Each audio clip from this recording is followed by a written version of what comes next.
கிளம்புங்க. டிசம்பர் மாசம் வந்தாச்சு. நானும் ஆஃபீஸ்க்கு 1 வீக் வெக்கேஷன் போட்டு கோயம்புத்தூர் போய் என்ஜாய் பண்ண போறேன். காலையிலேயே ட்ரை ஃப்ரூட் ஜூஸ் குடிச்சிட்டு வீடு கிளீன் பண்ணி வச்சுட்டு போலான்ட்டு கிச்சன் கிளீன் பண்ணும்போதா பார்த்தேன். இந்த கோகனட் ஆயில் வாங்கின 6 மாசத்துல 3 மாசம் இப்படிதான் இருக்கு.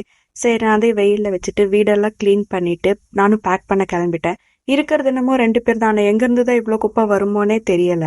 எங்க அம்மாட்ட இந்த கரண்டி வாங்கிட்டு வந்தேன். இது என் குண்டாவை விட பெருசா இருக்கு. போய் அவங்க கிட்டே ரீப்ளேஸ்மெண்ட் கொடுத்துட்டு புது மிக்சி வாங்கிட்டேன். அதனால இது எங்க அம்மாக்கு நான் கொடுத்துட்டு இந்த குக்கர் மூடி கோயம்புத்தூர்ல போய் மாத்திட்டு வந்துடலான்னு நான் எல்லாம் எடுத்துட்டேன்.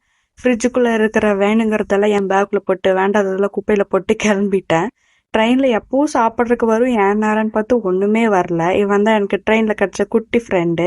அதுக்கப்புறம் வீட்டுக்கு வந்து ரீச் ஆனதுமே என்னோட பெட்ஸ் வந்து ஒரே ஆசாபாசமான்னு கட்டிட்டு இருந்தாங்க. பாசமெல்லாம் 2 நிமிஷம் தான். அதுல ஆல்ரெடி ஒருத்தர் திருப்பிட்டு போயிட்டான். இன்னொருத்தர் 2 நிமிஷம் கொஞ்சிட்டு அவனும் திருப்பிட்டு போயிட்டான். ட்ரெயின்ல வரும்போதே எனக்கு செம்ம பசி, வயிறு வேற கபகபான்னு இருந்தது. வந்தோடனே எங்க அம்மா சாப்பாடு